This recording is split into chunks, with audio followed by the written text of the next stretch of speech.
receiving lectures from Mr. Lambert Binla. I'll have you know that Mr. Lambert Binla is a young, dynamic, trained innovation, communication, marketing, and commercial diplomat, a practicing business and social entrepreneur with keen interest and a solid background in business, project innovation, communication, and marketing. Mr. Binla holds 7+ years of worthy experience in helping potential and existing entrepreneurs set up, manage, and operate their initiatives, as well as run his own initiatives. He has worked with UNP's partner projects, with the GIZ, the SMG, a couple of NGOs, and businesses across Africa. Binla's fine mind and eye for innovative ideas, good mastery of the African market, business, and entrepreneurship ecosystem sets him apart from many other people. Lambert Binla, though not being a strong believer in certificates, but what one can do with them, holds a BAc in management with focus on business and marketing from the University of Buea. He holds a Master's 1 in Administration and Management of Enterprise from the University of Yaoundé, SOA. He has an MSc in International Relations with focus on international marketing and commercial diplomacy from the International Relations Institute of Cameroon, IRI.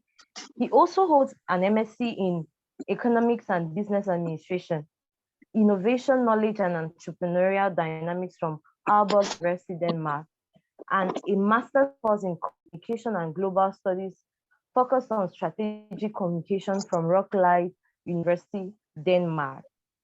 Binla is currently engaged on a couple of initiatives, both employed and self-employed, with doors open for bigger and challenging proposals. I bet you we are in for a whole lot, a full package this evening. So without much ado, I would say, Mr. Binla Lambert, you are welcome, and the floor is yours. We are here to listen and to benefit from what you have to share this evening. Welcome, sir. Thank you very much, Madam Moderator. Thank you so much. I don't know if you're getting me. Just affirm if you're getting me. Yeah, we can get you. Okay, you get me. Can you see me too?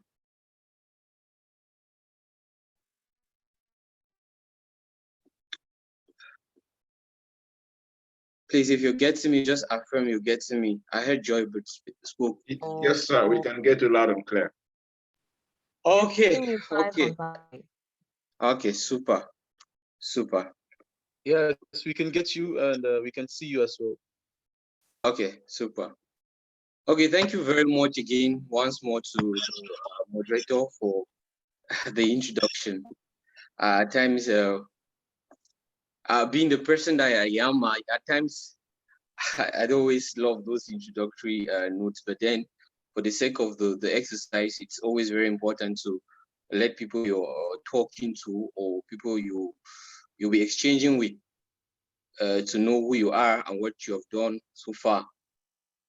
So presently, I'm currently working with a startup in Denmark.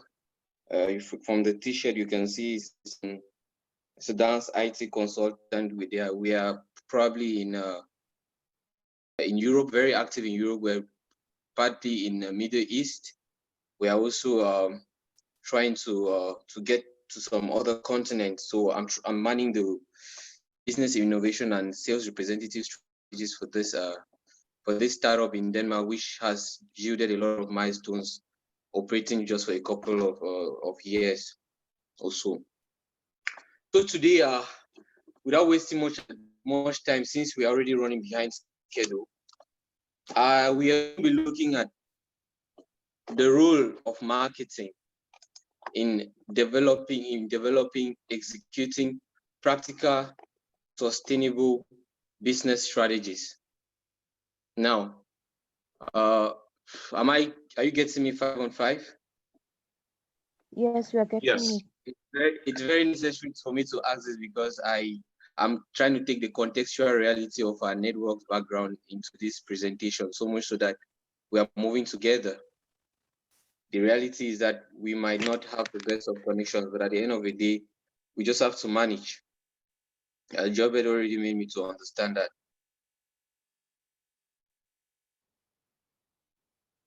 So are we okay? Yes, we're good. We're good. We're good. Super. That's nice. That's what I wanted to hear. Okay.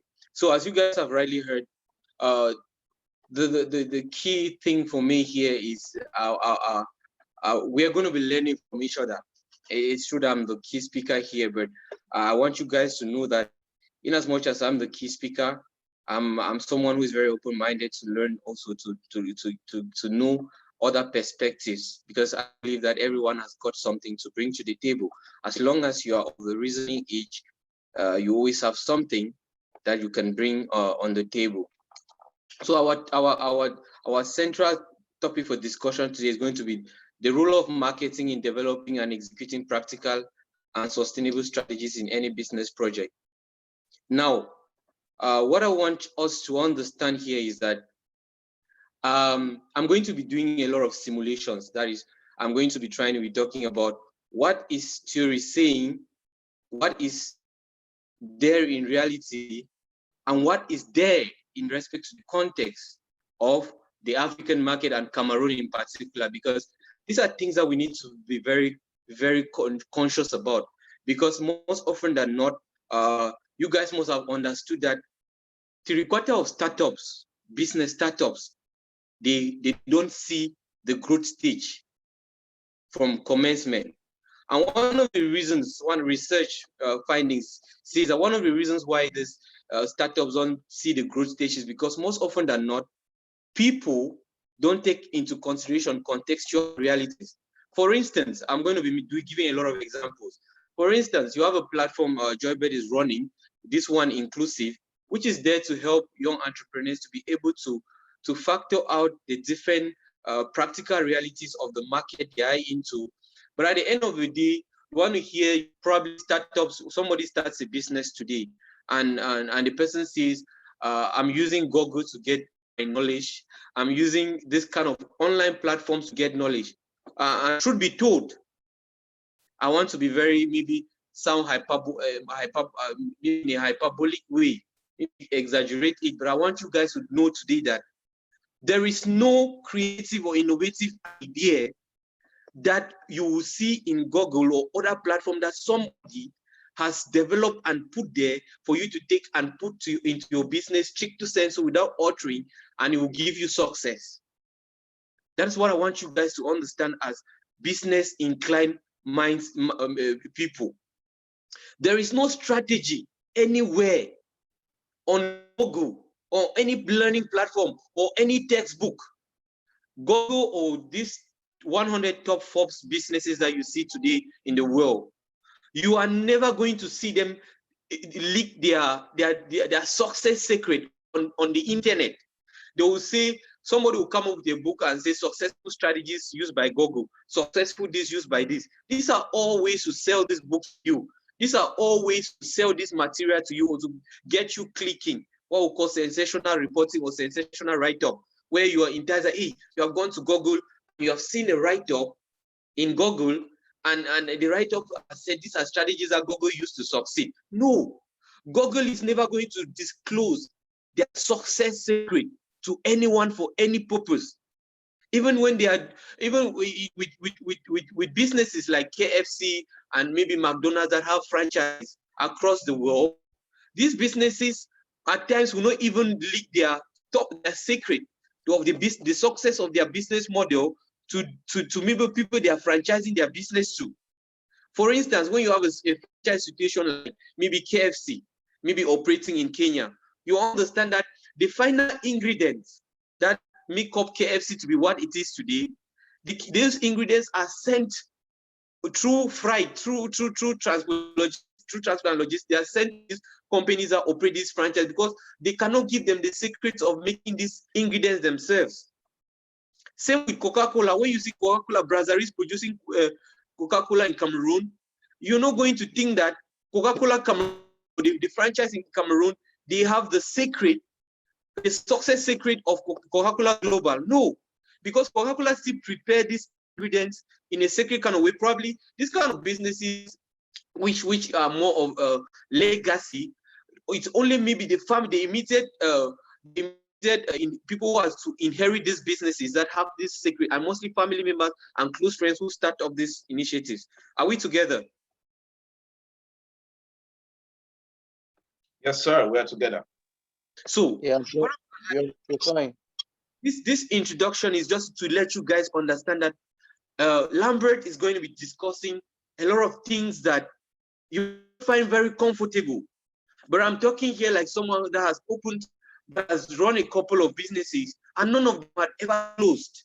All of 100%, let me just be very factual. 100% of the initiatives I run have been very successful. I've been able to make profit. I've been able to return my break even within maybe breaking some of the literature, some of the theory that I've read, which is making it scary that maybe 3/4 of startups will not see the growth stage, and which is of course statistics says that and empirical evidence proves that. But then, based on the formula that I have, which is I believe that it is always really necessary to understand the context where you're operating in, and then trying to make sure that you factor out the different realities of this market that you are in a different way. It's true that we need to gather knowledge from perspectives, what we call knowledge harmonization. You need to hear what A, what B, you need to read what source B, what source A. But at the end of the day, you are not going to be implementing what source A said, or what source B said, or what A said, or what C said. You are going to be implementing that which you have gathered from these sources. You are going to now be adding or fine-tuning that which makes you peculiar, which makes you unique, which makes you stand out.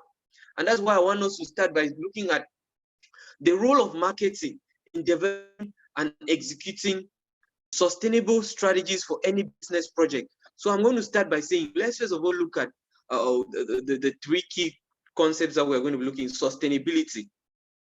First, what is sustainability?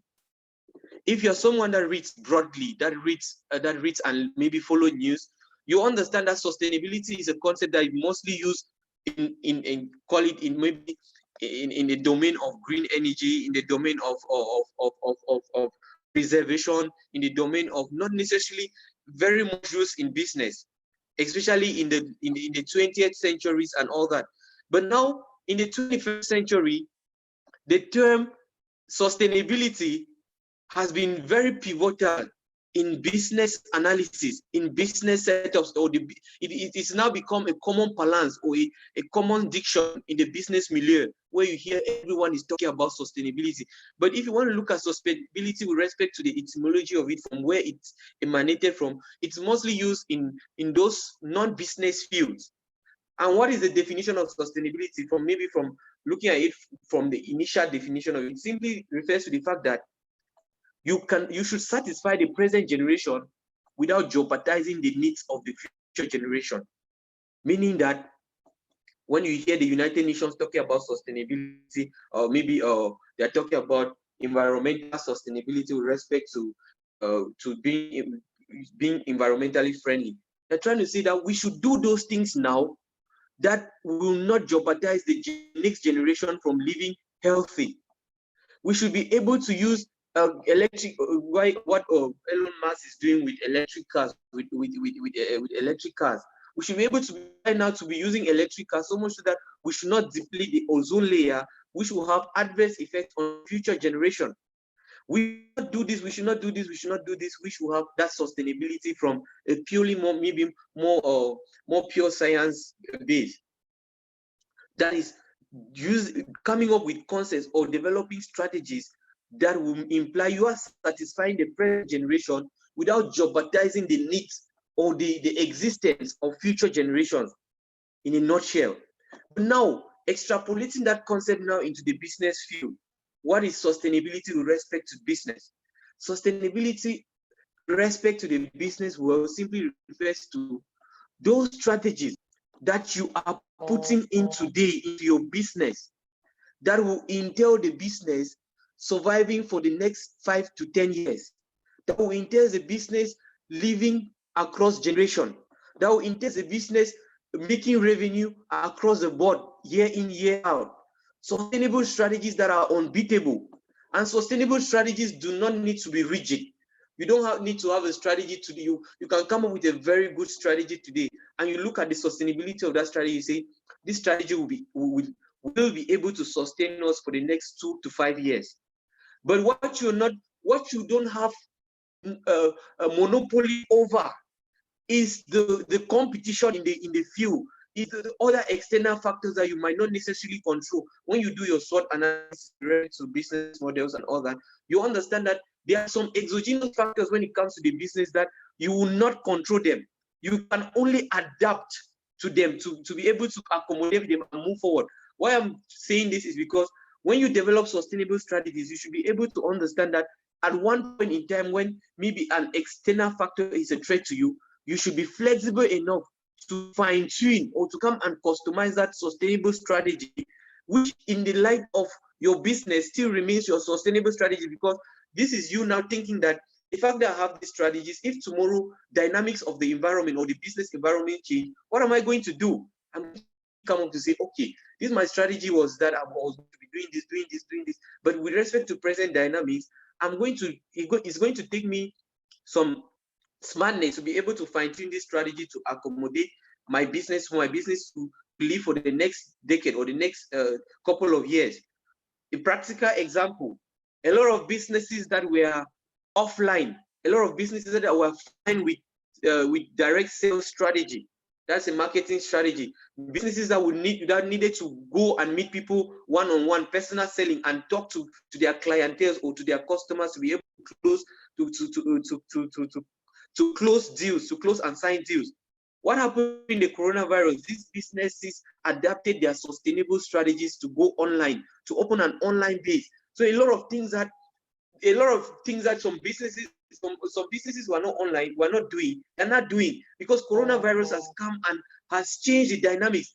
Coronavirus could not be foreseen by maybe scientists could have, people who are keen enough to follow science, to follow data, they would have been doing some prognosis, but people always doubt, That's why at the end of the day, it becomes a situation when the WHO, the representative of WHO, the director, comes online and declares the outbreak a pandemic. That's now that's when the point of consciousness comes now to the minds of the business persons, that if the World Health Organization has come out and declared a pandemic and has given out guidelines meaning that people should stay apart from one another, people should keep this social distancing. So you cannot be a business that depends on meeting people one-on-one, and then this kind of recommendation from a renowned institution is coming up, and then you are not thinking of modifying your winnable, sustainable strategy to accommodate this. Then you're going to, of course, we have seen a lot of business fold up during the coronavirus period, and we have seen a lot of businesses make money. So, like they always say, one person's loss is another person's gain. Elon Musk and the Amazon guys, Google and other businesses, they made huge sums of money. Some of them became world richest people because of the coronavirus. That is to tell you how the dynamics of things changed. How the dynamics of things change. Are we together? Yes, Yes, sir. we We're are. together. So it's Yes, like sir. I'm Yes, trying sir. to explain to you guys what it means by developing a sustainable business strategy, and what is sustainability when it comes to business. Sustainability when it comes to business is simply the fact that you develop strategies today, thinking that you need these strategies to survive your business for the next 5 to 10 years. And what makes you an extra smart person is to make sure that your sustainable, winnable strategy is not rigid. It is a flexible one, meaning that at any point in time, the exogenous factors that you cannot handle or you are not in full control of, you can be able to adapt to them. A competitor might come in and is doing the same thing, even if you don't have license for what you're doing, or maybe you have not licensed what you're doing, that you have monopoly over it. A competitor might come in, but for you that have been in the market for long enough, you always have a competitive advantage: longevity, experience. Don't be scared of competition. Competition makes you better. You should even be that kind of person where where you happy to let other people come into your space. But what you do is that you beat them to the game, because at the end of the day, you master the market, and you can be able to even to come up with with strategies that what we call predatory strategies that will send them even off packing from the market, because you have mastered the market so well. There are companies that have brought in predatory marketing strategies. Like when we talk about predatory marketing strategies, I'm simply trying to say here that a competitor will come in and set, and is selling a product at a price that is very affordable. But a firm that has been in the market for long might just decide to do what we call discount sales, sell their products at 50%. 50% meaning that they will be selling at a point where maybe probably they are just breaking even. Why are they doing so? They are doing so much so that their competitor will not cope, and the guy will eventually leave the market, because they know initially from the startup, the cost of starting up during the early stages is never low. So if you bring that strategy early enough, anyone who is starting up might think twice, might even come to see you to negotiate a deal. Maybe you can buy over what their expertise and all that to forge in, and you guys forge in together. Never be scared of competition, but always try to be a step ahead of competition. If that said, we understood what a sustainable business strategy is. I think I have. Yeah. I like the answer. I think I have. It's very important. You personalizing it. That's very, very nice. So if we have understood what a sustainable business strategy is, then now the next concept I want us to look at is marketing. What is marketing? Most often than not, there is this illusion. You know, when we were growing up, our parents and a couple of bulk of the masses back in continent and in Cameroon, they had this notion that marketing was a very down, was a field that was being relegated at the background. I don't know if you guys witnessed that that era. Where people looked at marketing to be a very low level kind of field. Yeah. But I want you guys to understand today, it has been so from yesteryears. It is so now, and it's not going to change anytime sooner. What marketing is a must, I call it the alpha and the omega of any business. Because without marketing, you're heading for doom. Because without marketing, you end up not knowing what to do. And that's the rules we are going to be looking at today after we have maybe expatiated on this concept. Marketing could mean different things to different people. Marketing means different things to different people. A lot of authors have defined marketing. You read Philip Kotler is one of the prominent writers when it comes to marketing, especially marketing management. He has a very rich literature on that. We have a couple new body. We have those people that have defined marketing from a much broader perspective. Neboden's definition of marketing is one of those definitions that I actually love, because it defines marketing as getting the right goods and services to the right people at the right place at the right time with the right price, and using the right channels. He tried to make sure that he defined marketing as getting the right goods and services to the right market, to the right people at the right time, at the right place, with the right promotion, and using the right channels.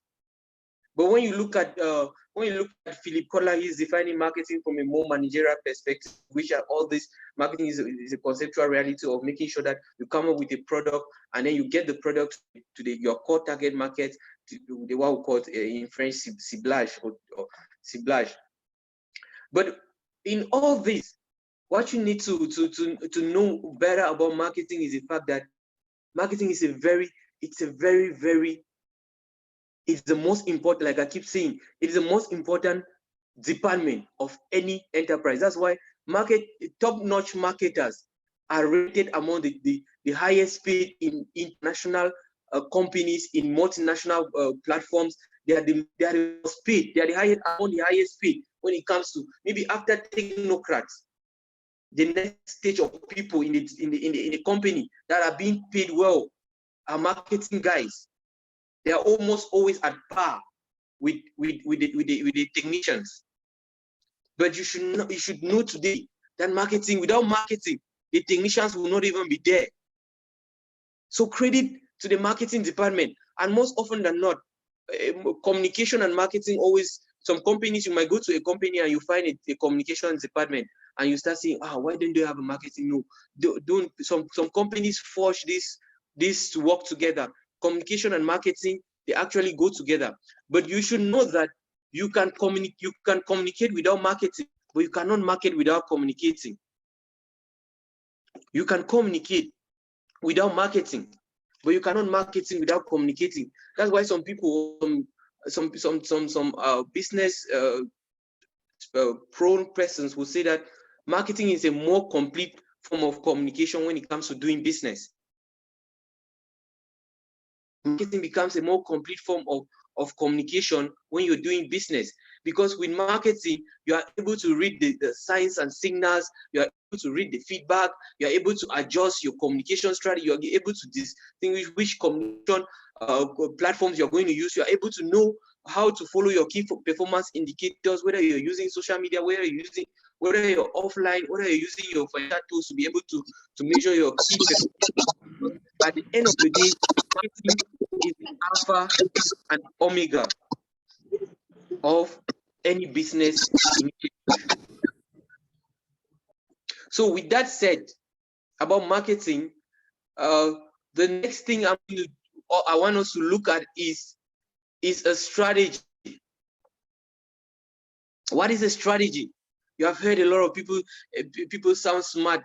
My strategy is this, my strategy is that, my strategy is this, my strategy is that. But then what is a strategy? What is this? When you ask someone, what is a strategy? What is a business model? What is the difference between a business model and a strategy? Do they function in synergy? Are they used interchangeably? These are things that you need to master very well, so much so that you'll be able to, when you're defining the objectives of your business, you'll be able to quantify all what you're doing from your business plan. So when you look at a strategy in a more from a layman's perspective could be a unified, integrated approach that is used by a company to be able to have a competitive advantage in the market. It's a unified, comprehensive, and integrated approach that is used by any company, an individual, or a project to be able to have a competitive edge and to succeed in what they are doing. You want to look at marketing strategy. What then is a marketing strategy? Marketing strategy now comes in where you have to forge assets. The assets you have, whether fixed or variable assets you have, whether fixed or non-fixed assets, you forge these assets and the skills to have a competitive edge in the market. Forging assets and skills to have a competitive edge in the market. That's what a marketing strategy is. When you are able to forge your assets, you're able to forge what you have, the different resources you have, and couple with the skills. Of course, some people in a much broader perspective, when we talk about resources, skills too is a resource, but we always try to make sure we try to differentiate that so that we can explain much better. Forging assets and skills together to be able to have a winnable strategy in the market.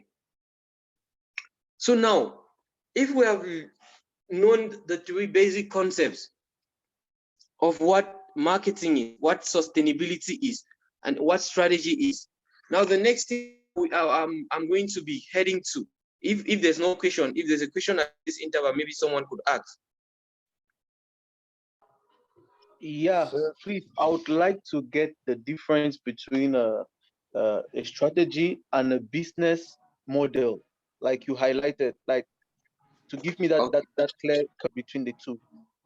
Okay. Now, I'll try. Maybe let me just give the differentiation from a practical perspective. Okay. When you look at, I'll use a setup in Cameroon. Okay. When you look at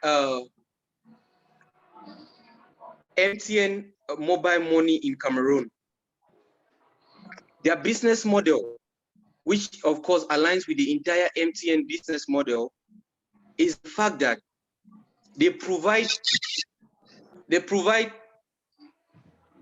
affordable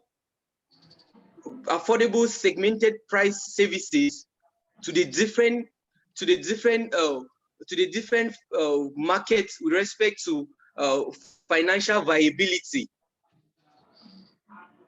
Now, what I mean by this is that when you look at the business model of MTN, in MTN tries as much as possible to satisfy everyone, understanding that not everyone belongs to the same income bracket. MTN develops a business model that accommodates everyone in the different financial brackets, where you can be able to top in credit for 500, where you can be able to top in credit for 25, where you can be able. So the business model of MTN is developing a price flexible kind of service provision to their clientele, taking into consideration the fact that the market they are in, not everyone belongs to the same income bracket. Now, what is the strategy? The strategy now refers to the action plans, the action that MTN is going to take to be able to attain this. MTN now understands that for them to reach out to create awareness about these services that they're offering, one of their action plans that they're going to do is they're going to maybe use the fact that they already have the phone numbers of local Cameroonians. They could try to communicate directly, to use that leverage of communicating directly, the action plan of direct communicating to their customers and telling them the different promotional services that they have. I bet you, MTN, when MTN knows the different, how every customer over a period of time from data collection, how much you use as credit. So most often when they have services that surrounds around your indications, they are going to send you those services as promo. That's why in Cameroon, you can be using MTN services with one person, and then another person has a different promotional message from MTN, and you also have a different promotional message from MTN. Therefore, I'm trying to say here that a business model simply refers to the entire vision, the entire concept that a business strives in, right from conception. And also, just like a strategy, a business model is never fixed. But then understanding that MTN everyone wants to penetrate, since Africa is considered as a low-income market, everyone who wants to enter into the African market use the penetration, the penetration price strategy, where the prices are set most often low, or they are customized to meet with the different income brackets in that particular market. So, in a nutshell, a business model becomes the entire vision, the entire concept that drives the business from inception right up to the point where it is.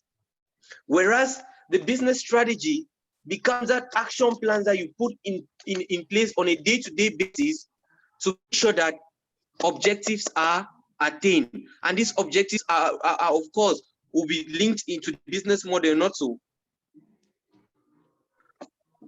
Are we together?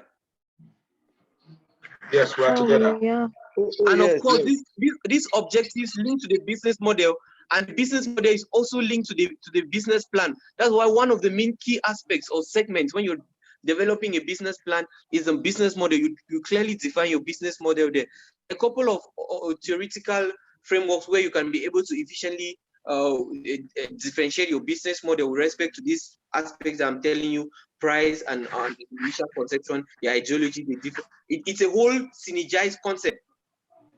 But a strategy now are those actions that you take on a daily basis to be able to attain those objectives that are embedded in the business model, which of course is embedded in the business plan, right from inception, right from the point where you decided that you have this idea and you want to start the business. Because of course, when you have an idea, the first thing that you want to do is to be able to ascertain the sustainability or the feasibility of that idea. And for you to do that, I find this maybe this as a side comment to make, you find it will be very it will not be an exaggerated to say that when you see a lot of Cameroonians, you see someone come today and say, I have this kind of business idea, you tell the person, but can you share your business idea with me? The person tells you that the business idea is in the mind, that I have it in my mindset. A business idea just in your mindset is nothing. A business idea that you have in your mind is nothing. Remember, you don't have monopoly of thinking. So a business idea, for it to start being materialized or start coming into reality, you must pen it down, have a rationale for it. You must pen that business down into a blueprint. Write what you think, the rationale for that business idea, how the business idea fit in, what solution that business idea is coming to solve. Because we're past the era, because marketing has come through a very long distance from the era where before in marketing, where companies used to just produce what we call the mass production era, where companies used to just produce what they think is good and they come to the market and they force people to buy. We passed that era to come to an era where we say the pricing era, where companies will come, they look at the different pricings in the market, and then they come and they develop a product with respect to the prices in the market and the financial viability of people. Now we are in the era of, maybe we are in that era of customer-centric era, the customer era, marketing, the customer era in the marketing process, whereby products are produced or solutions are developed from problems. Products are produced because they already see that somebody needs this product. So much so that the acceptance speed of such products will be very, very, very, very quick in the market. It's very difficult for you to produce a product when you have not accepted that people like that product. Coming back to where we're going to come about, we're now boiling down to our main focus of today, the role of marketing. But let me emphasize here again, when you have an idea as a business person, pen the idea down in a blueprint, what we call a blueprint. Every day that you go in, and that's why in the process of innovation, when you're studying, when you read innovation, you discover that many people always say that if you are someone who is a business inclined person, you should go to bed with a jotter. Why do innovation experts advise people to go to bed with a jotter? Because most creative ideas are thought of in bed. Most creative ideas are thought of after you go, maybe when you're dreaming or when you're sleeping and you have some conscious thoughts, and immediately you have those thoughts. The first thing that you're getting up from bed in the morning and seeing your jotter, it reminds you and you pen them down, because an idea that you thought of in a kind of conscious way while sleeping you might not remember them if you don't jot them in as you're getting up from bed after 2 or 5 hours. So innovation experts will advise people who are creative to always have a jotter along, because good ideas come in the morning periods when you're rested, when your brain is settled. You think very well. They call it their efficiency in thinking is top notch. And that's why it is advisable that you have a jotter. When you have this jotter, it goes along with you wherever you go in your briefcase. So much so that you can just be sitting in a bus and in a bus going to Douala and an idea pops into your mind. No, you don't say that when you are late from the car, you write this idea down. You put it on your jotter. Your phone can be very noisy. I'm emphasizing jotter. Of course, phones are coming now. That's coming again to another side comment. A lot of us in Africans, who are business inclined, we don't use our phones efficiently for businesses, because most of the phones that are being produced nowadays, they are factored out the business uses in it. And that's why you have a notepad on the phone.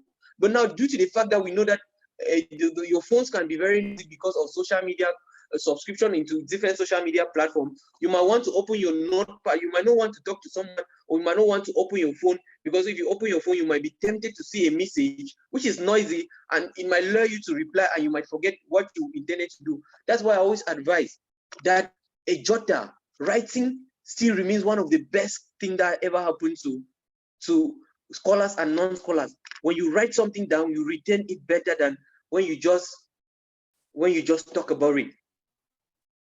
Because writing gives you your sensory nerves from your brain to your hands and all those things to be able to maintain that this is something that you penned down. So when you have an idea, pen it down. And Do not hesitate to share your idea with someone that can help you grow. Stop the idea of that, this my idea will be pirated. No, you don't have monopoly of thinking. What you should be thinking is that if you have an idea that is very good, you have put it on a blueprint. Give it to, if you don't have money, because of course, you might have an idea, you don't have money to execute it. So you need someone to help you to execute it. And for someone to help you execute the idea, you need to share the idea succinctly to this person. It is done. It's only in Africa and Cameroon where we think that we still need to be hiding. Of course, there are some things that you might keep some very key things that you might keep to yourself, but you unpack them to your person in a very technical way. That's why you need to be smart enough to drive such businesses. But you must be able to explain your business idea to someone that you think that the person should invest in. Because of course, once that idea is in your mind, you don't have monopoly of it, because tomorrow you might be opening Facebook and somebody is executing the idea somewhere. You will not be saying, where this idea that I thought of. No, where doesn't help you in business. The reason why, if you have an idea that is cashable now, that is feasible now, if you don't have money to execute it, look for people who are resourceful. Send them this, or companies that are already, that might be interested in this your idea. Write a formal email to these companies. Tell them that, guys, see, I have this idea. Send it to them. Forget about piracy of the idea. If they pirate the idea, you have a case. Of course, when you come to piracy law and license and maybe licensing your ideas or something like that, or making sure you have right over your ideas. The truth is that even if you don't go and legalize your idea, maybe have the permit over your idea or the license over your idea, and you are the one who had it and you gave it to somebody, and tomorrow that person is executing that idea, and you have firm proof that you are the one who gave the idea to this person that has changed the way he's doing things, you can have claims on it. Facebook today is an example of that. The person who had the Facebook idea as per se, Facebook. Are we together? Yes, Yeah, we are. The person who had the Facebook idea in its entirety gave that idea. Facebook, the Zuckerberg was smart enough to push forward with the idea, and he was also he has been able to settle this guy. And the settlement is always very good than nothing, because the settlement can be even better than the idea you keep in your mind.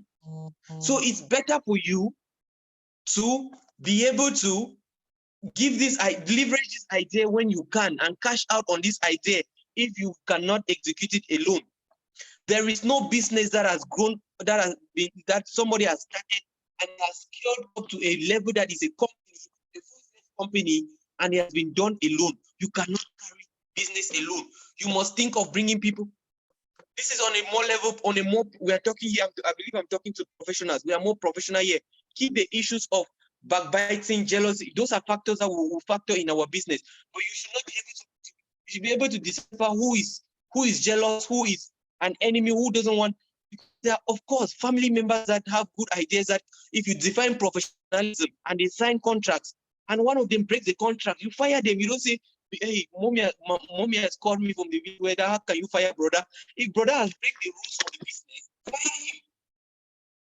But if brother is able to be loyal and drive the business forward, your business is safe. Most of the businesses that are blooming well are run by friends and family members, because they have found a common ground where it is win-win. Don't think that you want to win alone. You cannot win alone. It's a joint task force when it comes to business respect to the 21st century. We need to forge our asset. If you see that Joybird can add something to your business, it costs you nothing to give him 5% of equity of your company. If you meet Joybird and say, I have these ideas. These ideas, I think that is a million word idea in 2 years' time. What I need for this idea to grow, I need your expertise with respect to skills. Now, I'm not coming here to beg for you will not beg, because there's no charity in business. You are telling Joybird that what I have to offer you now is 5% equity for you to invest now, for you to invest 200,000 francs now and provide your expertise to the business. Joybird is not going to tell you that when I look at this idea, the market value of the idea with respect to the equity you're providing me, you're saying that this business is worth 1 million in 1 year's time. But I think that this business in 1 year's time is going to be for maybe 25% equity, give you my skills and give you the 200,000 francs I need. to advertise or to push forward this business. This is how you need to negotiate the business ideas that you have. Stay away from people who are not professional and say family. Of course, we are in an African setup where we need to factor out the environmental realities. That's why for most of the people I've written business plans to. I always write out, maybe it might sound funny, but when I'm doing the SWOT analysis for business plans that I write and sell to people, I always put the aspect of, for those who are God-fearing, I always put the aspect of stick to your God.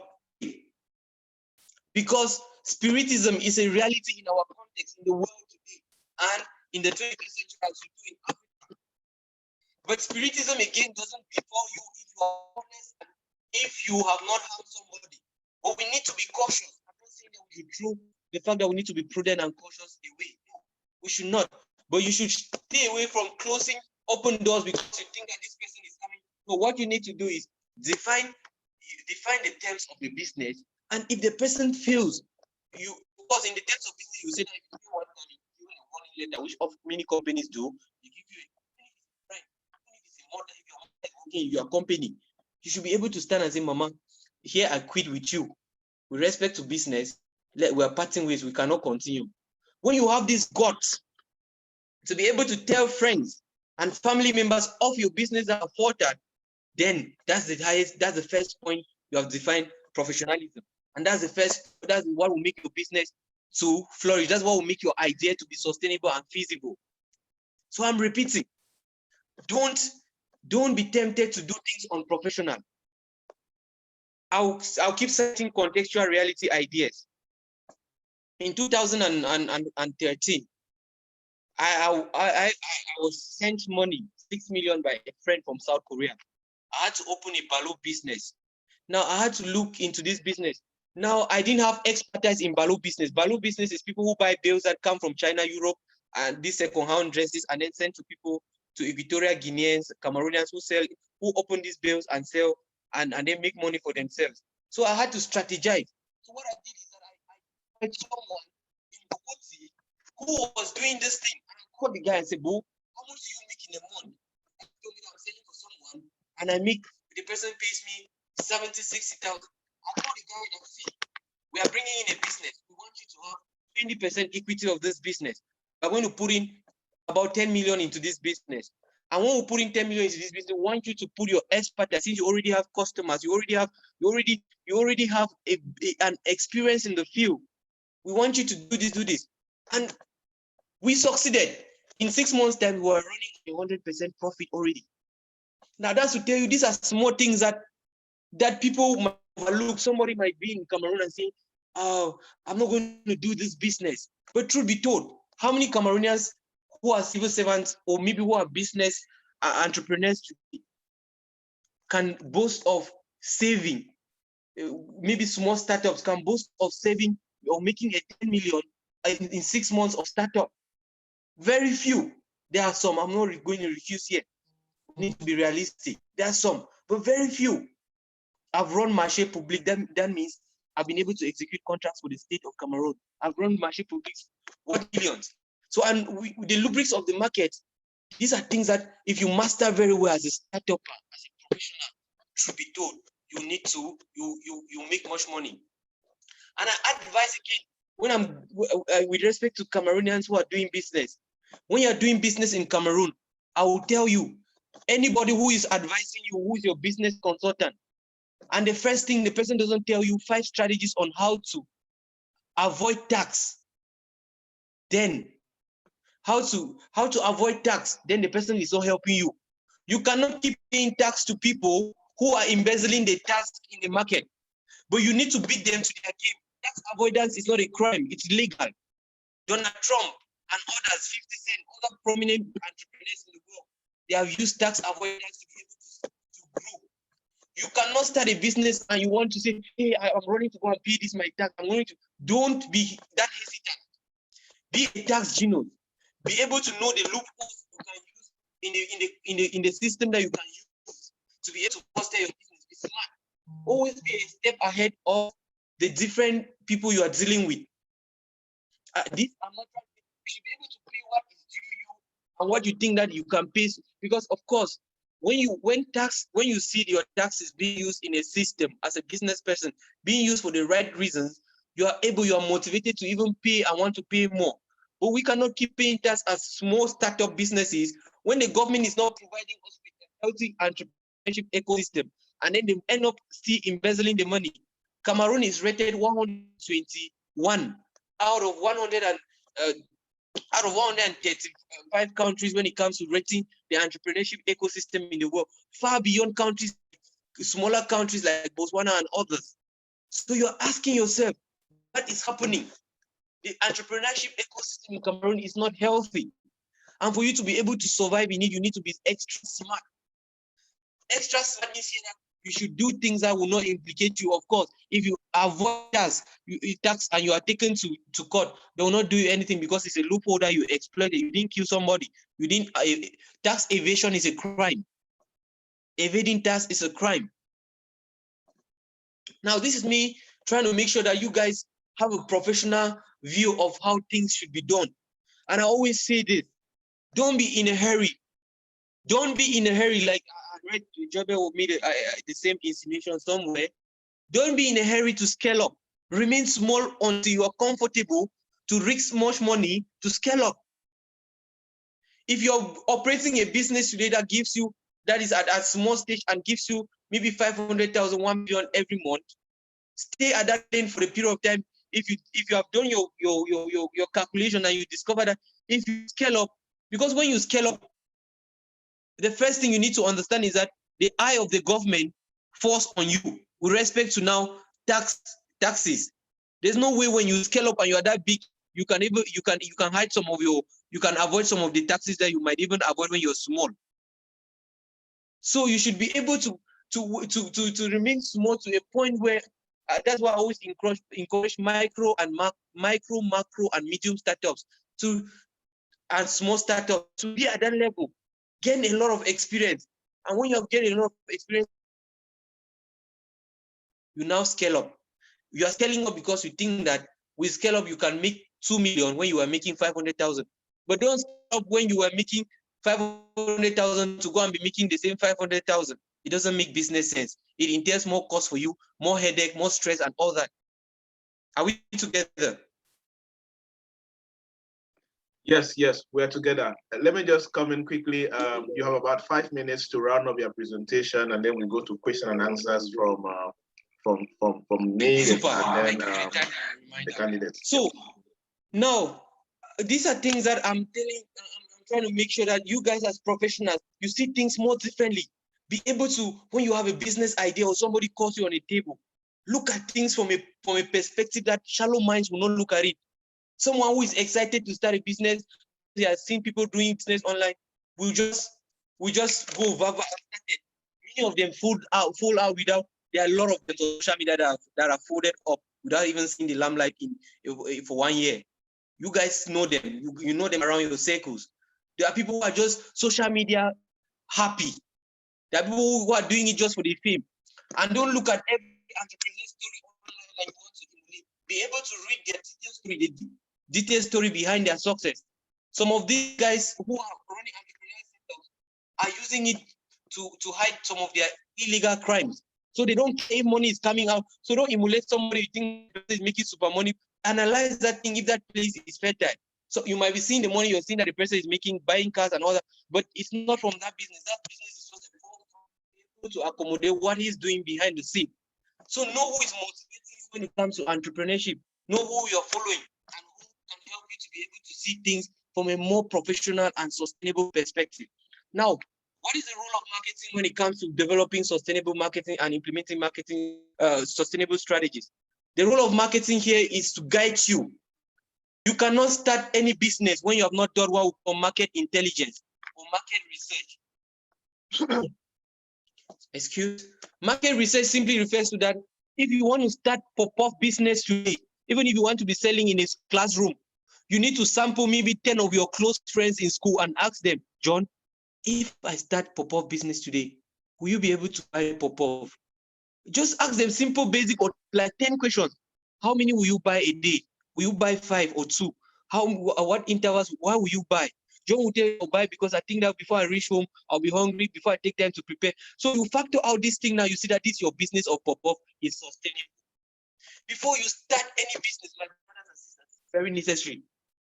You don't start a business without doing marketing research. It is synonymous to feasibility studies. It is synonymous to economic intelligence. It is synonymous to market intelligence. Marketing, call it marketing research, where you find out from the target, from your potential supposed customers, if they are going to like what you intend to produce. When you now see 20 of them like what you're going to produce, come back to tables and do your math. If 20 people can buy every week, meaning in four months, you are taking the, I always try to take the lowest of the figures. Try to take in as much so that when you underestimate and you go to the market and the sales are much, you have a sold out kind of experience, you're going to be happy. Don't overestimate. If you see that, if you sample 100 people and 50 people or 80 people will consume your product, work on 50. Then factor out, say, okay, 50 people buy my pop-up on a weekly basis. Therefore, 200 people will buy on a monthly basis. If a pop-up is starting, I'm selling my pop-up at okay, each person is going to buy maybe 5 pop-up. If each person buys 5 pop-up, it means that if 50 people buy 5 pop-up in a week, it's going to be 5 times 50, which is 250 times now 4 weeks, which is 100. That is 100. If I'm getting my maths mixed up, but I'm just trying to get you guys to understand that you need to work on those statistics so that you now say, okay, my operation cost is this. Now, when you relate your operation cost to your sales, to your potential sales, are you going to be breaking even, or will you make losses in a way that you can cover those losses? Of course, in the first 6 months or so, don't intend to make profit or supernormal profit. If you are breaking even, you are on the right footing. Right, you're on the right footing. So marketing, the role of marketing here is to guide you to be able to develop products that will be loved by the people, products that will not stress to be accepted by your potential customers. Again, the role of marketing here is to be able to help you to come back on the drawing board, to be able to fine-tune those strategies for you to be able to cope with competition, to outsmart competition in a sustainable business project. For you to be able to cope in you need marketing strategy. The marketing strategy or marketing is going to help you to be able to outsmart your competitors. The role of marketing here again is going to help you to be able to have feedback. When you produce that pop-up, there might be days, especially with products which have not been highly standardized. There might be days when there might be salt or something, sugar might be more in your mixture. It happens. If your customers give you feedback that the pop-up we bought the other day, it was more sugary than our normal, because you can now, what marketing is going to help you now develop messages that you can apologize, kind of PR, public relations kind of strategy. You now apologize to your customers, telling them that we're sorry for what happened the other day. It is a human error that happened. And then you say that for that, we're going to compensate you with one pop-up. Package the pop-up very nice, very well. Packaging is very important. Packaging helps you also to package very well, because when you package, you now are differentiating yourself from the majority of those who are acting in the noisy market. So marketing helps to guide you to be able to know if your business is going to be sustainable, feasible in the long run. Marketing, for instance, there was somebody that wanted to bring a franchise McDonald's in Cameroon. They contacted us to do the marketing research. After the marketing research, we presented the report to the guy, and he did not come into the market. He made an informed decision, because Cameroonians love to eat at home, and how much they see will come and target just the 1/4 of the population that are more financially stable and maybe the middle class.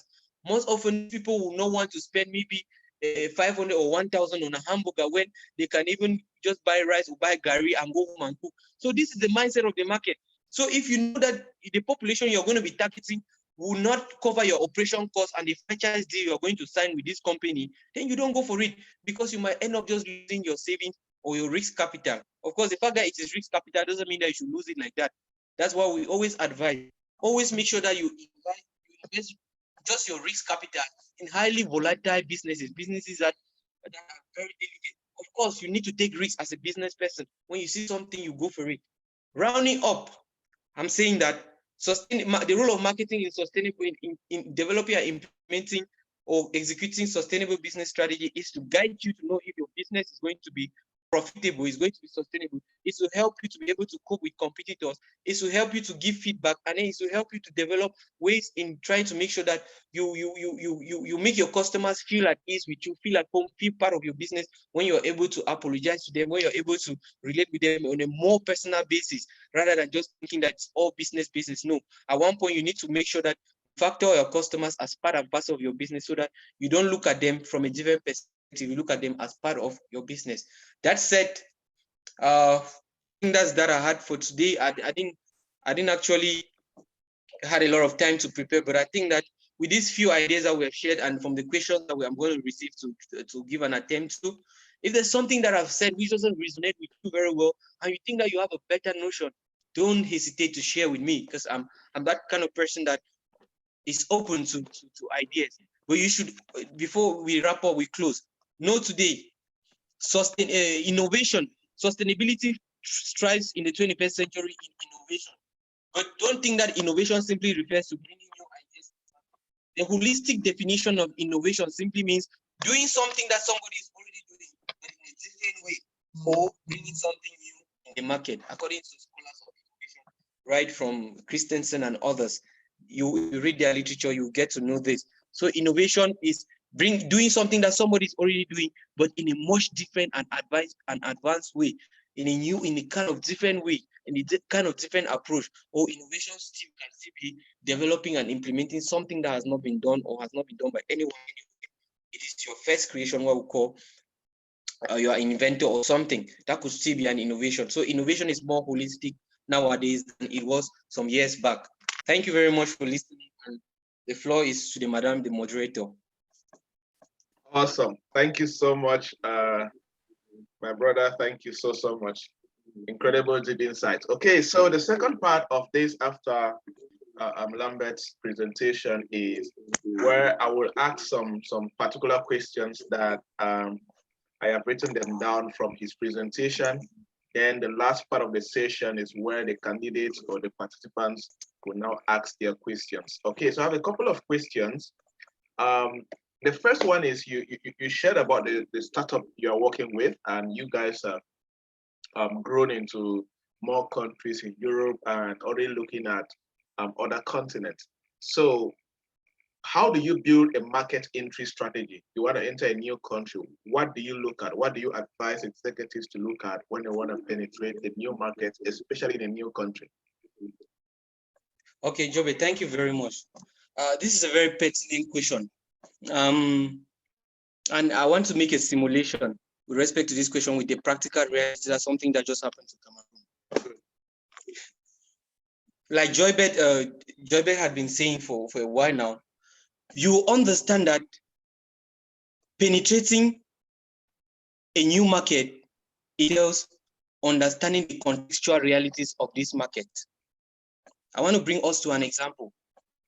Remember, the people who are running Jumia globally, Jumia Africa, they were backed by one of the most prominent consultancy firm in the world, McKinsey.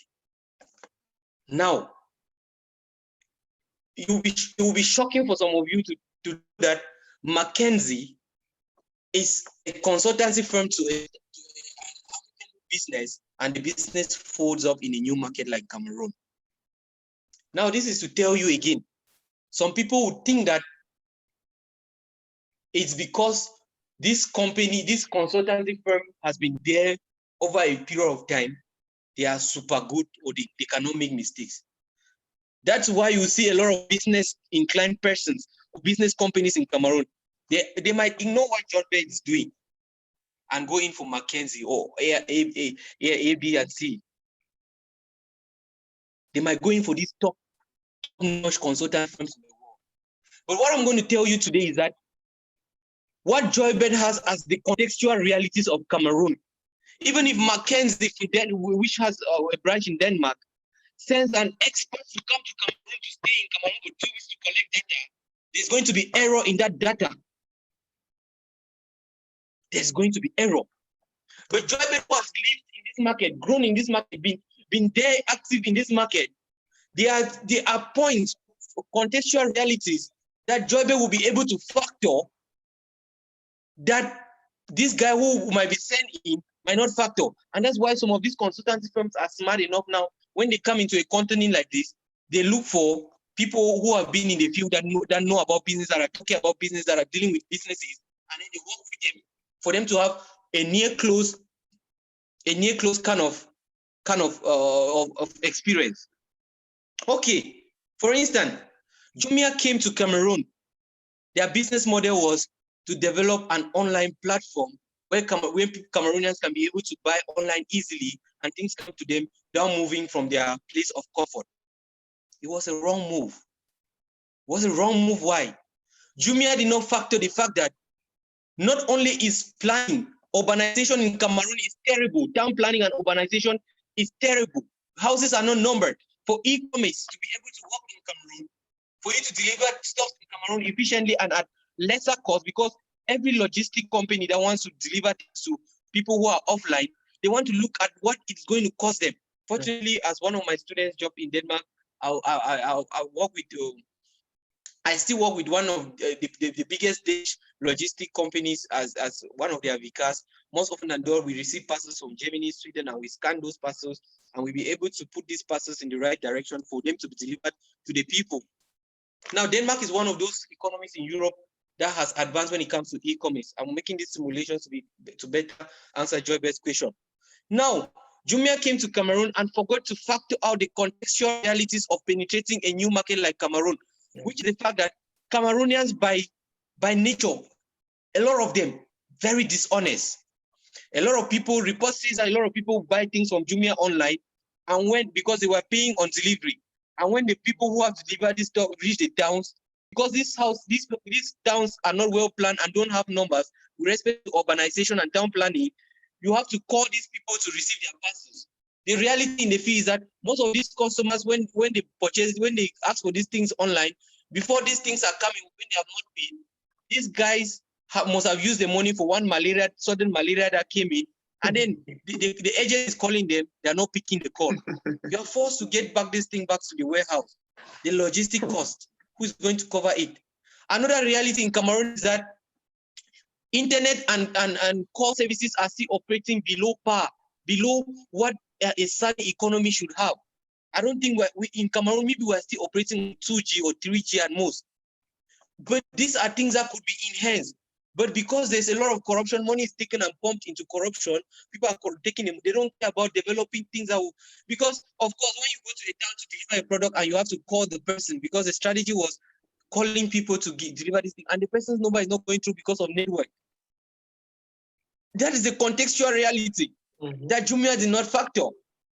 Jumia calls in Cameroon as smooth as probably in Nigeria they have been successful there. That could just fail for a period, maybe 2 hours or maybe a day. And there are days that network is terrible for even a couple of days. The contextual reality in Cameroon again is the fact that the road system is not good. A product somebody buy online and is expecting that it should reach in a day's time, and the Bamaju road is spoiled and the vehicles have to stay. Imagine that you bought something that you needed to use for an occasion. So what a company, coming back to Joybet's question, what a company that wants to penetrate new market needs to do is factor out the contextual reality of the market. Leave what you're reading online. There is no success secret online with respect to material that is churned out. Google cannot put their success secret online. No business person, especially these people who are writing, most people who write strategies, there's very good strategies. It takes now the smart minds to be able to implement these strategies. There's difference between you having a strategy and there's difference between implementing it the right way. Joybet, you can pick Joybet, one of Joybet's very good books with very good strategies elaborated there. Joybet knows very well his unique selling proposition is the fact that the implementation that he might, or the action plans he might take to implement these strategies, many people will not do, and that's why you keep coming back to him for consultancy services, for him to be able to define for you an action plan. That's why many strategies always coming with action plans. When you develop a strategy, You develop an action plan where you're setting dates and giving durations and giving associating tasks to people. In an action plan, a good action plan should have the person carrying the task, the person, the time, the duration, and when feedback, when reports have to come in.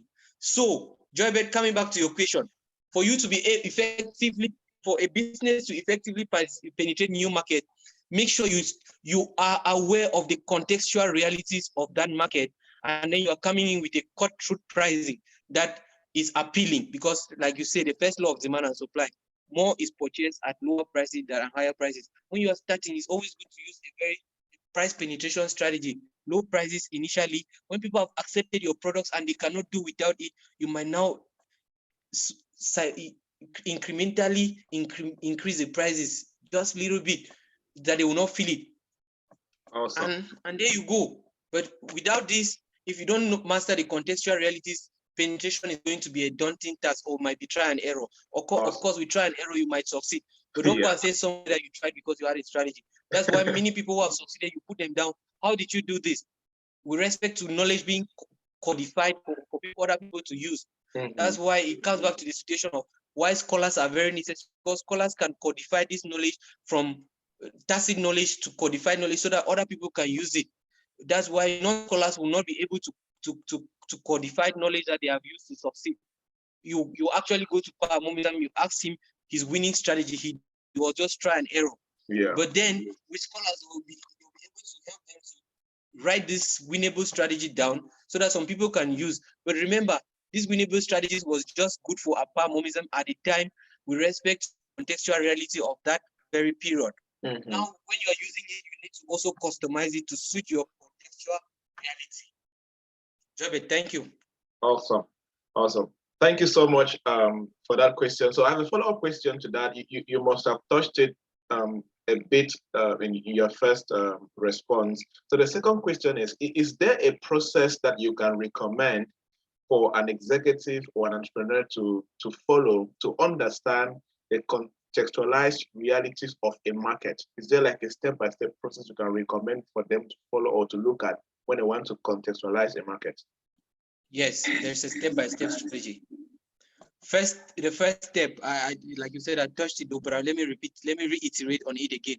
The first step for you to penetrate and succeed, the first step for any entrepreneur, business executive is, first thing is to make sure that you pen down the idea that you want to execute. You write it down. You take time and read to develop this idea. You need to develop the idea to become a project. When you develop this idea to become a project, you now sit back in your room. You now see, what are the resources I need to push this idea with? Okay, this resource, this. I have this one. You tick. I have this one. I have this one. I don't have this one. How do I do to have this one? That's when it now comes to you now linking up and trying to make sure that you bring people who can support you, bring resources from other people that can sustain. If you discover that you need 1 million to push this idea, you don't have it. Okay, you're now moving to someone that has 1 million, right? You're now moving to, if you need the skills, you're now move to someone that has skills. Share the idea and bring the people on board, but be ready to know that you are going there for business, you are not going for charity. So the first thing is pen the idea down, take time, maybe a period. Don't take too long a time, because ideas become obsolete. You don't have, always remember this, you don't have monopoly over your idea. So you might be thinking of an idea for 5. There are ideas that I've thought, beautiful ideas, I've penned them down, I've started developing, and the next day I'm opening Facebook, somebody's already on it. But again, that should not scare you. If you think that your idea is so good and unique, and the market space is so big for everyone, don't be scared of competition. Get in there, do it better and do it best, and market. You might even win some customers for them to cross over. So the first thing, get the idea, pen it down, develop the idea as fast as possible. Identify the resources you need for the idea, go for the resources, governize these resources, put together, execute this idea efficiently in a professional way, and be able to know, to assess, evaluate. Always do a short-term evaluation after maybe trimesterly or quarterly. After 3 months, you do an evaluation and see where you are, and so much so that you can now portray that what do you need to do to be where you want to be. So the steps are simple. Develop the idea, get the idea, pen it down, develop it into a project, assess the resources needed to implement this project, which is feasible. Do your feasibility studies. When you know this idea is already a winnable one and one that is going to fetch money, go now for people who you think could support you to be able to make this idea come into reality, to become not a dream but a reality. And then with that, like they always say, 2 hands tie a bundle better than 1 hand. 2 heads are always better than one. That balance or that diction, it implies here. So Joybert, those are the steps we need to follow, and you need to, because of course, when you're going in for the resources, for the resource persons, these are persons that you think that master the field of what you are in. It might be somebody that's already doing something which is close to what you want to do. You might want to bring in the person in, or you might go in and just sell this idea to the person. They are serial entrepreneurs. Remember, serial entrepreneurs are people who sit in their rooms, think for ideas, look for people who can buy these ideas and send these ideas to them and sell. I for one sold ideas, a couple of ideas, though in a very mega sums of money, not very huge sums of money, but I've been able to sell ideas to some people that they are implementing because I think that they have already the expertise to execute that idea better than I could do. So I approach them, I present the ideas in a very orderly manner, the solution, the findings I have, the realities, and then the people are like, okay, fine, we'll take this idea. What do you want for it? And then we say, okay, fine, give me something reasonable. You might spell it out. They might bring you in board. They might decide to give you equity in their business for you to come in so that you champion the idea from within. That's still something. But awesome. all in all, these are the steps Joybert that needs. Awesome. Thank you so much. Okay, second to the last question from my side. What is the positive role of competition in building a business strategy, especially in a market like Cameroon, where many people look at competition with, let me just say in quotes, with a jealous mindset. But what will you advise entrepreneurs and executives here? How should they look at competition with a positive eye that they can use to build a better business strategy? Okay, a very nice thing. Now, what you need to understand is that one of the ways of doing feasibility studies is observation. We call it observatory research. Use your eyes. Your eyes are always sharp. You see something, you're keen. You're asking questions. The what, the how, the why. You're asking these questions, the W questions in your mind, and you want to know what is happening. Even when you see your competitor, I want to be more. I want us to come in from a more from a perspective of which we have dealt, which have operated business. There's what we call political marketing in business, or political strategies. Political strategies now here are things that you do to be able to alter the dynamics of the market. Let me start by first thing. As a business inclined person, you need to be aware that at any point in time, competition might come in if it's not already there. Yeah. But when competition is there, do not be scared of. As long as you have defined your strategy if you were the first in the market, what you need to do is you need to develop more loyal clientele base. For you to develop a loyal clientele base means that you should be able to do things that's why sociology and anthropology course is very important. It's a course that is mostly mocked on, laughed at the level of our country. But out here, people also study sociology and anthropology. They are the key behind customers-related strategies in companies. Why? Because people study the mindset, the behavioral patterns of people to be able to develop strategies, how to play, how to position products in people's minds. So if you are the one who was already in the market before the competitor is coming, what you have is longevity and experience. You should be able to make this longevity and experience count for you by doing what? Developing a loyal client base and make the clients to know that they are part and parcel of your business. Take into consideration key data. Some of your loyal customers will be very happy to even know that on their birthdays, you wish them happy birthday.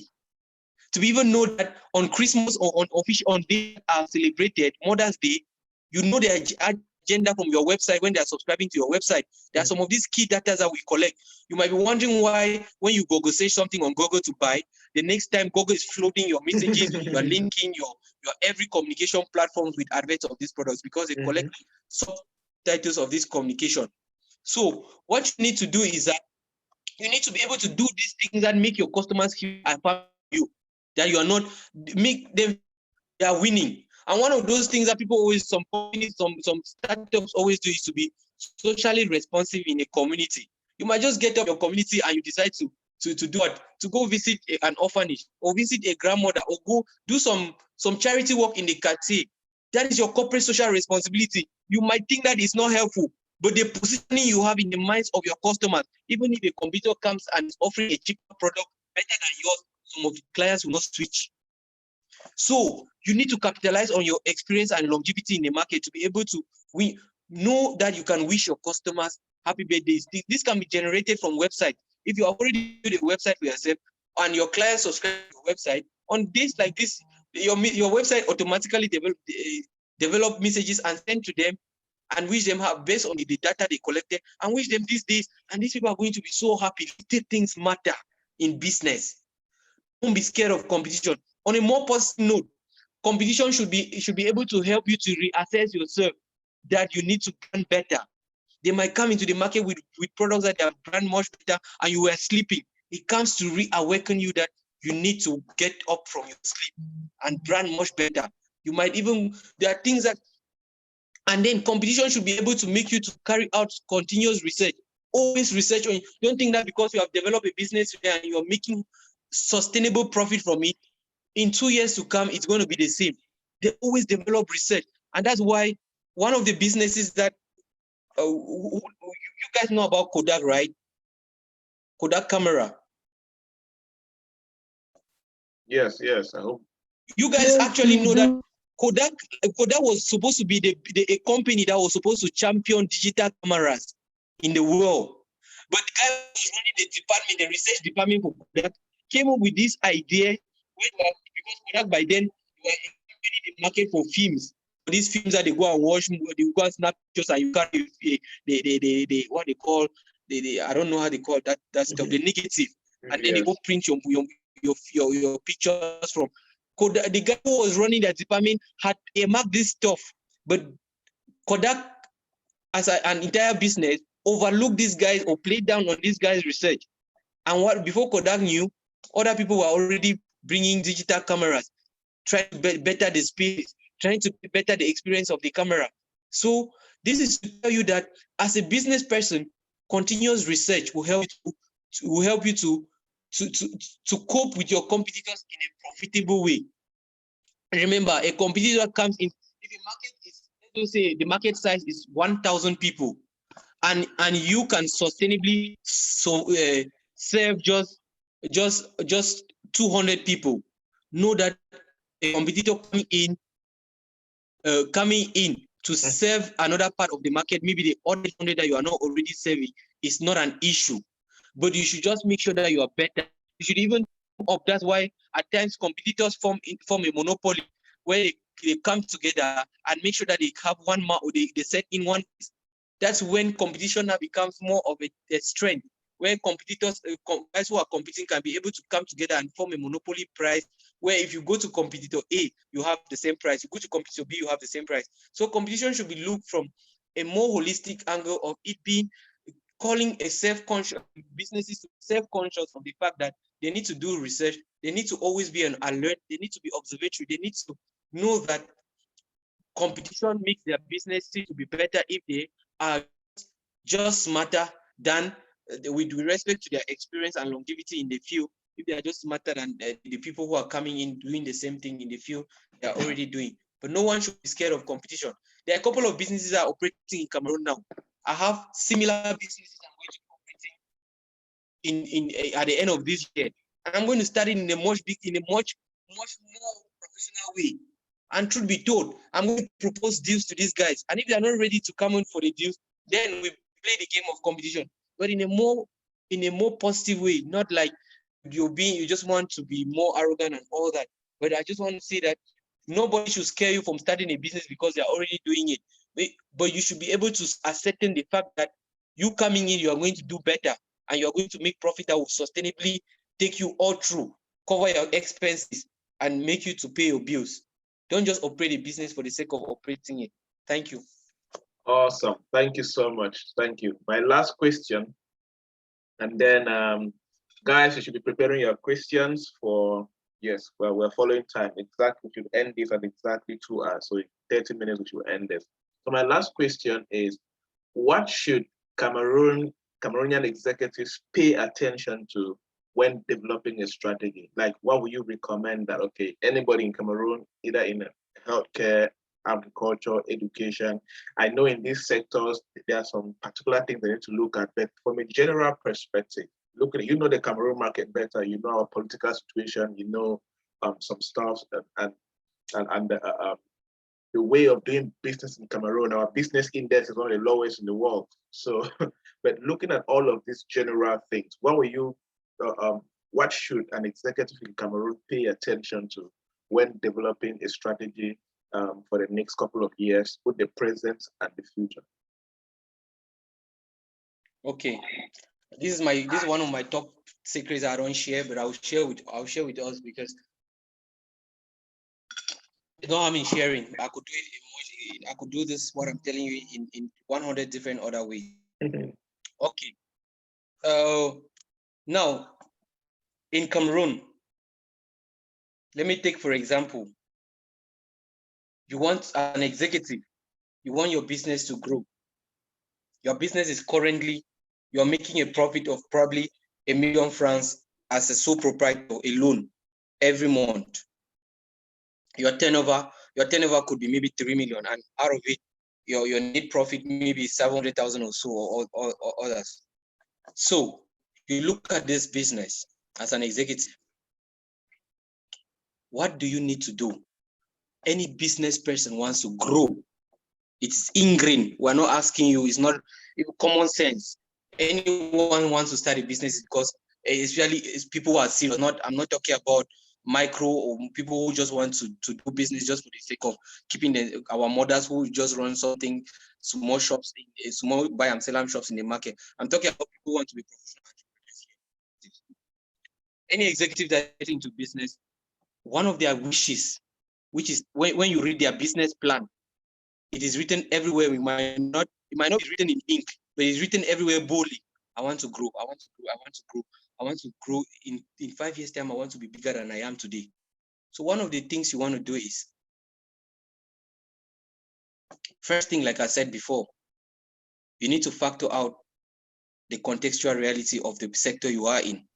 What is happening? For instance, you might want to open an integrated movie and music production studio in Cameroon.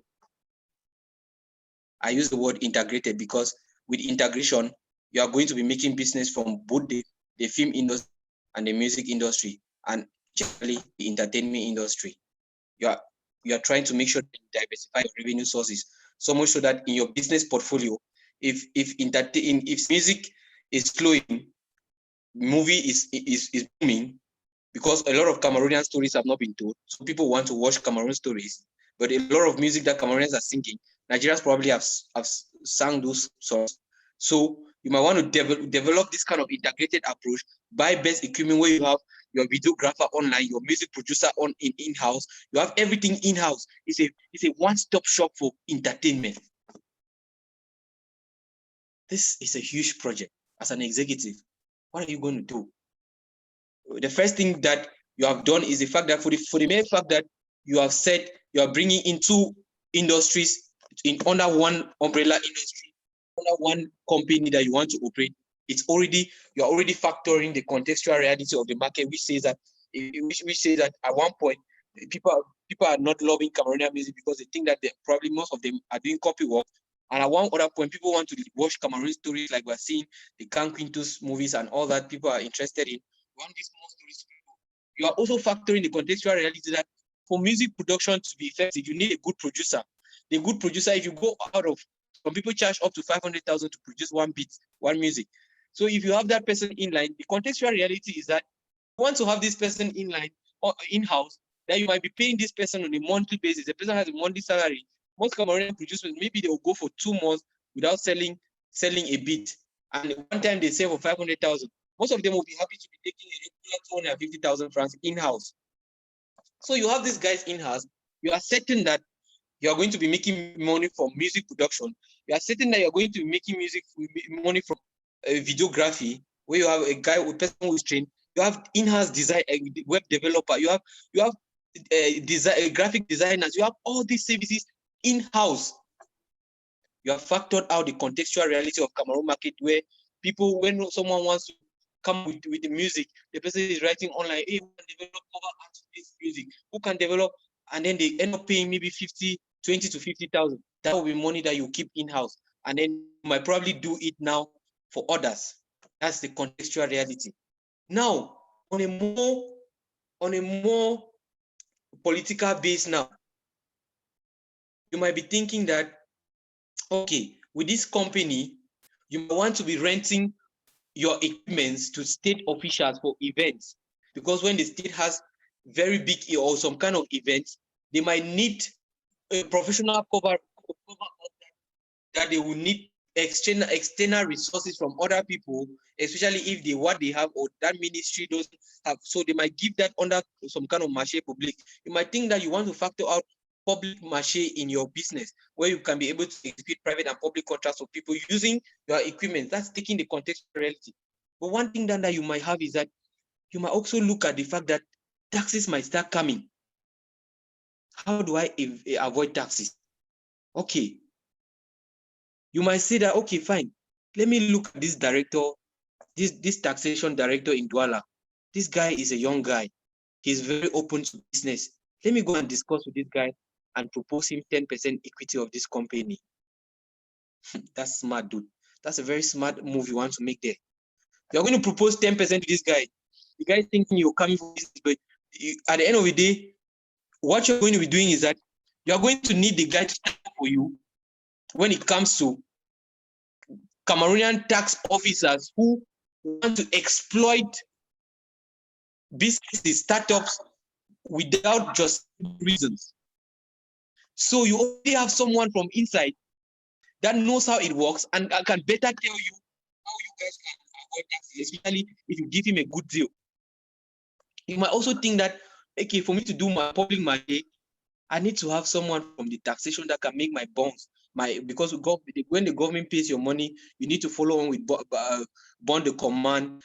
It goes to the taxation, and if you have someone from the inside, it always comes out fast. So you might say, okay, let me bring in this taxation director and give him 5% of my business as equity. They might not be involved in the running of the business, but they're involved. That their equity of 5% might be bringing them 50,000 monthly, 100,000. They're okay with it to have that side income. So much so that you now call it, hey, bro, this is our business. We have 10 million to cash from it has entered the taxation in your department. I don't know. The people just say, okay, tomorrow just come by. They'll attend to your documents fast. Because when turnover comes in fast into your business, because they are dealing in government bond command, and it takes time before the money is paid. So much that at one point they hold on their activities because they don't have money. They're waiting for government. No, you should be smart enough to make sure that money is coming.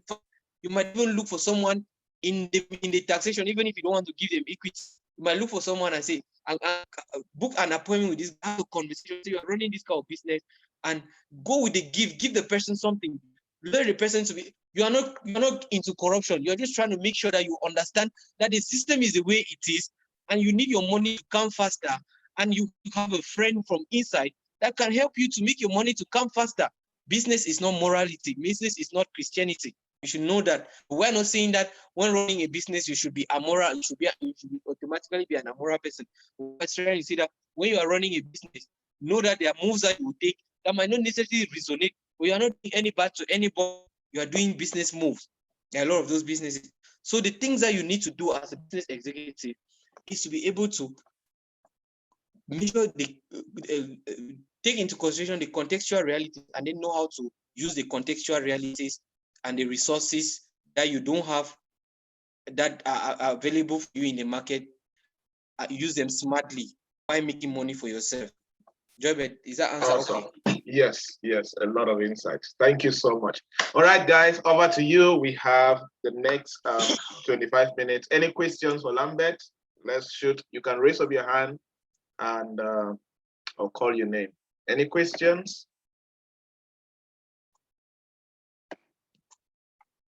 You guys know how we do it, right? We don't waste time to when.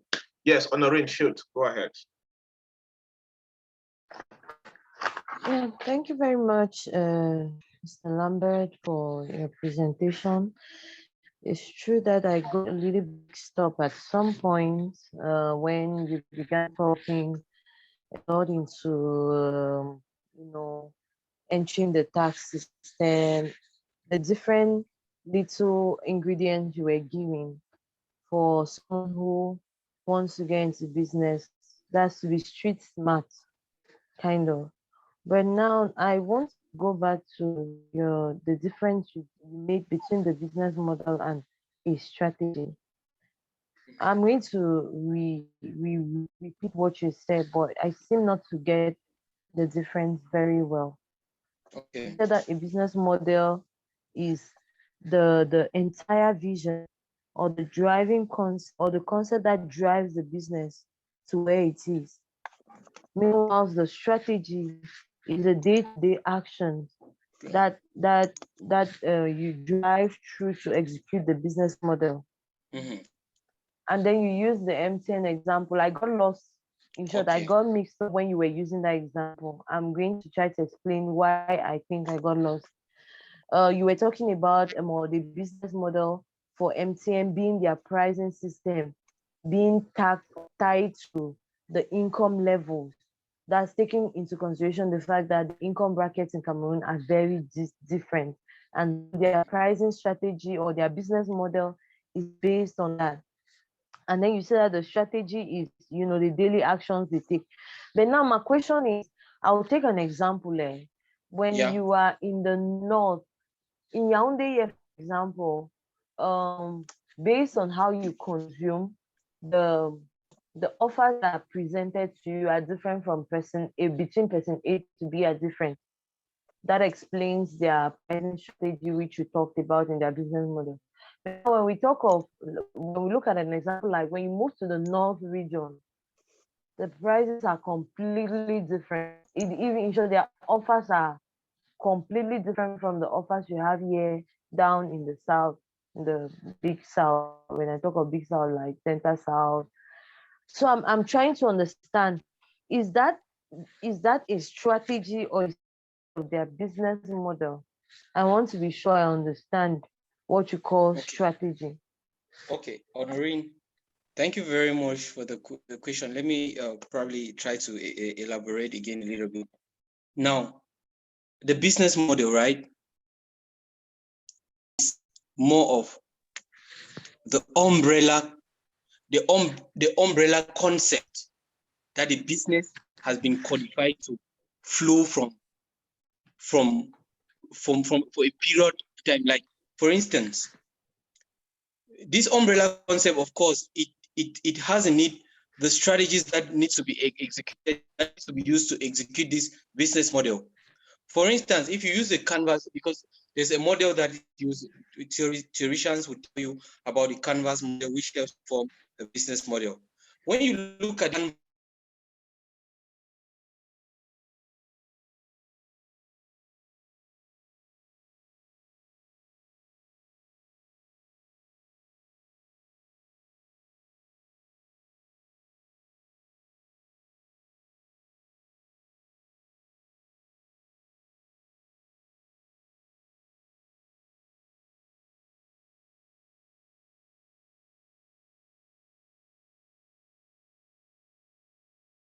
negatives of mini establishment using Orange, because Orange business model was from inception was higher prices and higher and better quality for a group of for a top, maybe middle income and higher income class kind of people in Cameroon.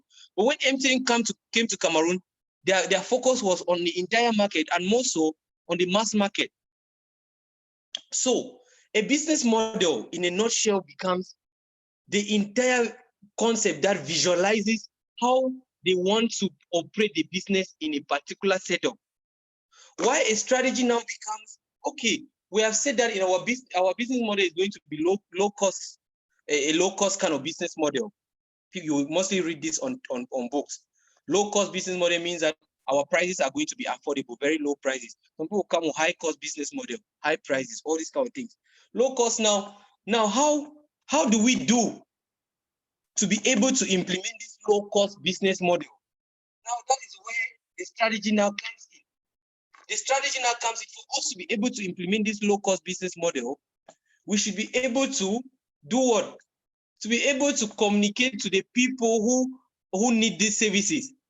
Most of these people who need these services, where can we find them? That's why you see MTN, they will do caravan in most small urban villages, the centers. They'll do caravans to sensitize people about the local services they have, shouting about it. But you will not see Orange really in suburbs, like MTN is in the suburbs in Cameroon. That's one of the competitive. MTN have a wide coverage than Orange. Because Orange target is mostly, if I might say it, their business target is more people, or their business model target is defined from a high cost kind of perspective. They visualize that they don't want to focus on everyone, but they want to focus on people who can be able to buy credit for 10,000 every month at least. But MTN is focusing on someone that can even buy credit for 100 francs. Even though Orange is in their magnanimity of being a business where they don't want to leave people behind to produce those services, but that's not their core focus. When you look at the way MTN business model operates, you see that MTN wants to bring in everybody in their, they want to satisfy everyone, and that's why their business model is, their motto is highly removed from their business model, which is MTN everywhere you go. But Orange will tell you that they are focused on a high kind of cost business model where they want to be able to reach out to executives, and that's why Orange now will use, what are the strategies Orange will use? Orange will use now more of sales representative strategies, personal selling, where their marketing agents, their sales agents will go meet ministers and book for appointments and talk to ministers about the service and sell them their Orange kits, the different offers to ministers. They will do more of TV adverts. They will do more of TV communication. But you know that MTN knows that most of the poor people they are targeting, they don't watch TV. So that's why you see MTN in every suburb, in every community, we see doing posters and pasting flyers. Because MTN knows that the poor mommy in the village might not have a TV. But Orange mostly, this may now try to let you know from a more realistic, from a more practical perspective. MTN and Orange are functioning on two different wavelengths when it comes to business models in Cameroon. MTN is functioning on a low-cost pricing kind of business model where they want to reach out to everyone everywhere you go. But Orange is not focused on everyone, even though they're including everyone, but they are focused on the top class of the country, business executive, corporate directors.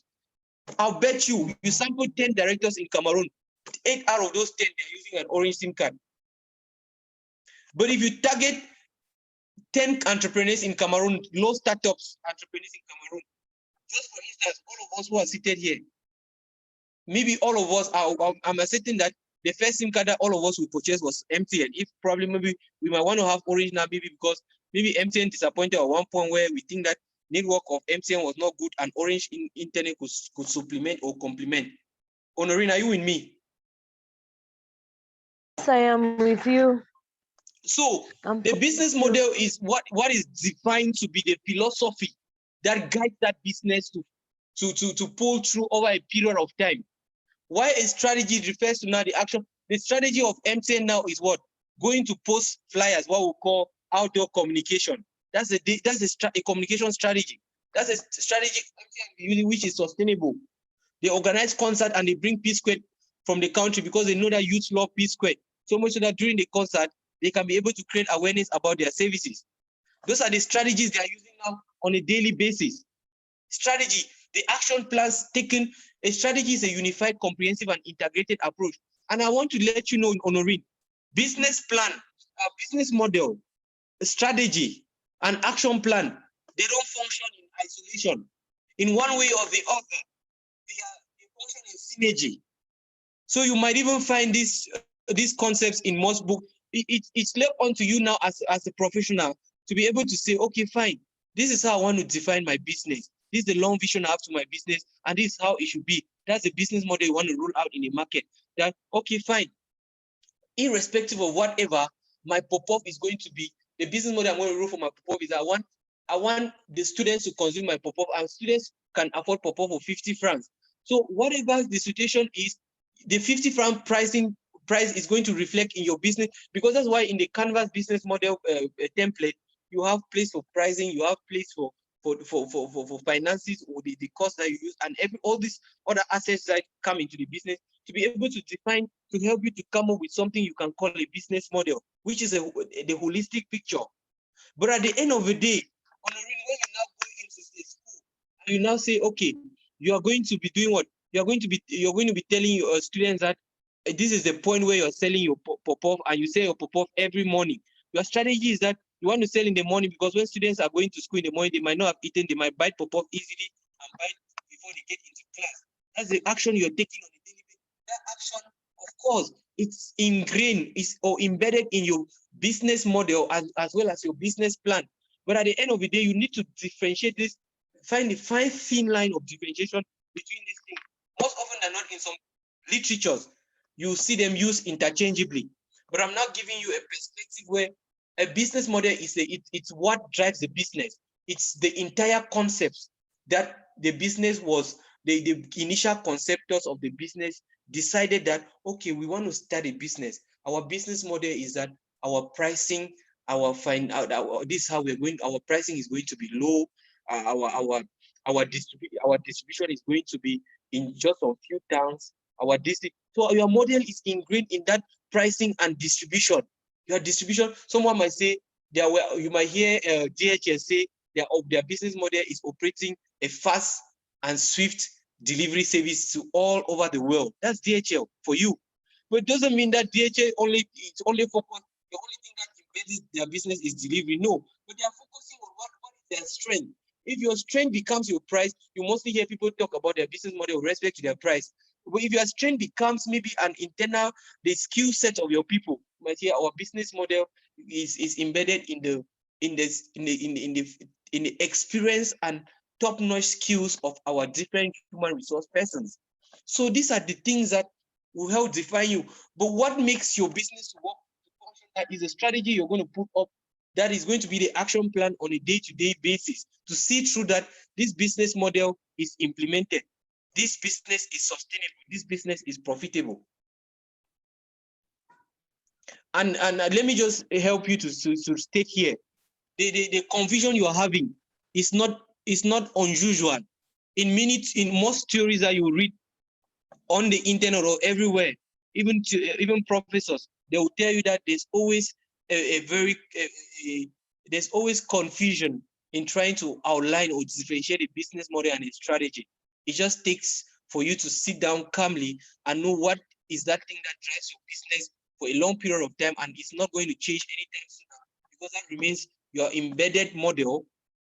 Some people run business models like social entrepreneurs. Their business model becomes a break-even kind of business model where they're not out to make profit, they're just out to provide services to the community, and otherwise breaking even. And any profit they make, they call it the surplus. So it comes back to fine-tuning all these things to reflect what you have in mind as a business person for you to define. Remember, there's no fix. There's not going to be, someone is not going to come and tell you that this thing as it is like this is fixed. No, knowledge is not fixed. It's fluctuates and it's customized to suit what you really think that is works for you. And in most books and in most theories have said that business models and students and people always find it very difficult to be able to differentiate the two. But the clear differentiation comes with the action plan being done on a day-to-day basis to see that your business model is implemented business strategy, which is a unified, integrated, and comprehensive approach that you're taking to make sure that you outsmart your competitors in the market. Why a business model is embedded in the vision, the conceptualization of where you have and you want to take, and you want the business to be viewed up. Now, when anybody sees Honorin's establishment, the first thing that comes to their mind, that's what defines you. They run, they deliver fast. That's what defines your business model.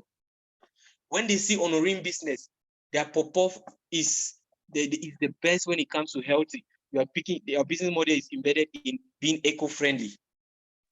These are the different things. But now, for it to be sustainable, you need a strategy which is profitable. That is what makes a business, makes it a business now. There's no business that is not making profit and you still call it a business, except you are a charity organization. Even charity organizations still make profit, but they don't call it profit in business term. They call it surplus. But because their goal is not to make, their first important goal is not to make profit, but is to provide services for the betterment of the community. Why business inclined person, their first objective is to make profit. Honoring, that helped a bit. Thank you very much. It did indeed. Yes, it should help a bit. I have another concern. Sorry?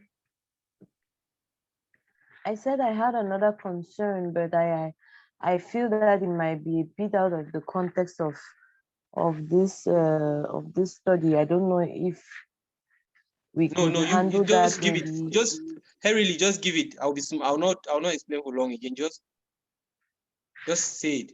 I was intrigued when you were talking about tax evasion and tax avoidance.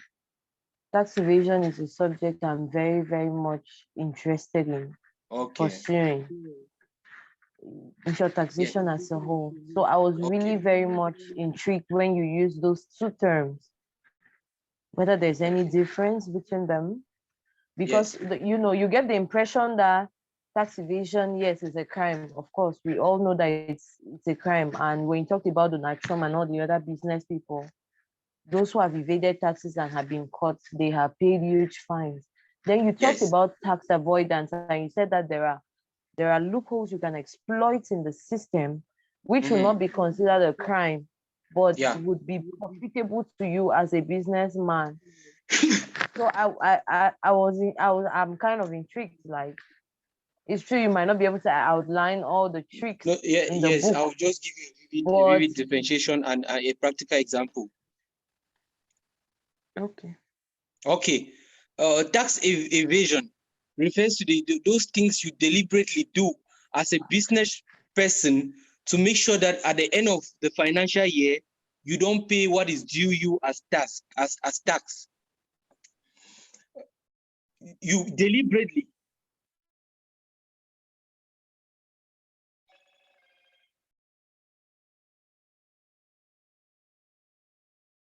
That imply you not wanting to pay tax that is due you every financial year. Tax avoidance. Tax avoidance simply refers to the